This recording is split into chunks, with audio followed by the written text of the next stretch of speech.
Hello दोस्तों, मैं आप सभी को अपने चैनल पर स्वागत करता हूं। डिस्क्रिप्शन लिंक में जाकर आप पूरा वीडियो ज़रूर देखें।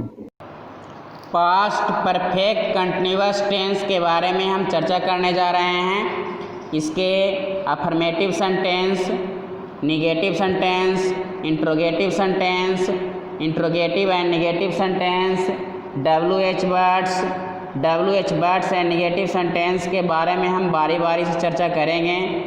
तो अब हम शुरुआत कर रहे हैं।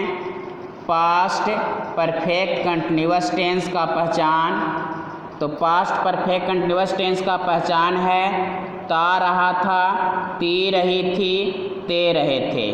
ता रहा था, ती रही थी, ते रहे थे, ये सब रहेगा तो समझ लेना है कि पास्ट परफेक्ट कंटिन्यूअस टेंस का है। बनाने के लिए सभी सब्जेक्ट के साथ हैड बीन का प्रयोग करना है। सभी सब्जेक्ट के साथ हैड बीन का प्रयोग करना है। क्रिया में ING का प्रयोग करना है। राम पढ़ता रहा था, Ram had been reading. Sita खेलती रही थी, Sita had been playing. Negative sentence के बारे में हम बात करें तो सब्जेक्ट के बाद हैड लगाना है और हैड के बाद नॉट का प्रयोग करना है। हैड के बाद नॉट का प्रयोग करना है, उसके बाद हम बीन लगाएंगे। क्रिया का चौथा रूप उसके बाद लिखेंगे। राम नहीं पढ़ता रहा था, Ram had not been reading. Sita नहीं खेलती रही थी, Sita had not been playing. उसके बाद हम इंट्रोगेटिव सेंटेंस की बात करते हैं। तो इंट्रोगेटिव सेंटेंस बनाने के लिए हैड के बाद सब्जेक्ट लिखना है, उसके बाद बीन लिखना है। पहले हम हैड लिखेंगे, उसके बाद सब्जेक्ट लिखेंगे, बीन लिखेंगे, क्रिया का चौथा रूप लिखेंगे। क्या राम पढ़ता रहा था, हैड लिखेंगे पहले, उसके बाद सब्जेक्ट राम हो गया, उसके बाद बीन लिखेंगे और क्रिया का चौथा रूप रीडिंग हो जाएगा। Had Ram been reading.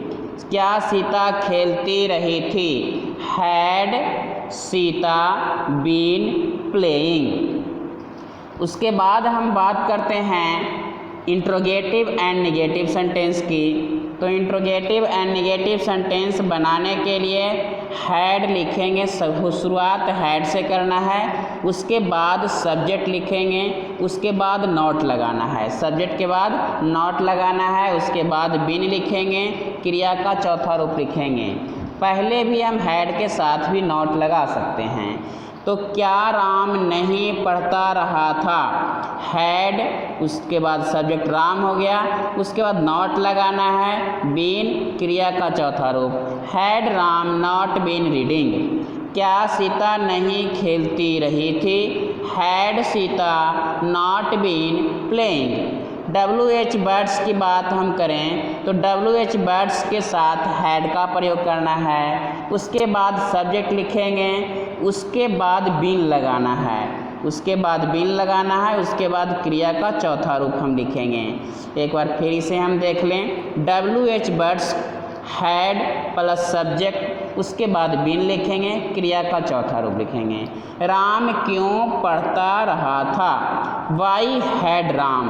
WH words, उसके बाद हैड हम लिखेंगे। वाई हैड राम, सब्जेक्ट हो गया। Been reading. सीता कैसे खेलती रहेगी, खेलती रही थी, रहेगी नहीं, सीता कैसे खेलती रही थी। तो कैसे के हाउ हो जाएगा, हैड, सीता सब्जेक्ट हो गया, बीन लगाना है और क्रिया का चौथा रूप playing. How had Sita been playing. WH word sentence के साथ ही निगेटिव रहे तो WH वर्ड्स के साथ हैड लिखेंगे और उसके बाद सब्जेक्ट, उसके बाद नॉट लिखेंगे और बीन, उसके बाद क्रिया का चौथा रूप लिखेंगे। तो बनाने के लिए राम क्यों नहीं पढ़ता रहा था, why had Ram not been reading. Why had Ram not been reading. Sita कैसे नहीं खेलती रही थी, how had Sita not been playing. How had Sita not been playing. Thanks for watching, all the best. एक बार हम बता दें कि अभी हम साधारण नियम के बात कर रहे हैं, बाद में कुछ खास नियम जो टेंस में होंगे उसके बारे में भी हम चर्चा करेंगे।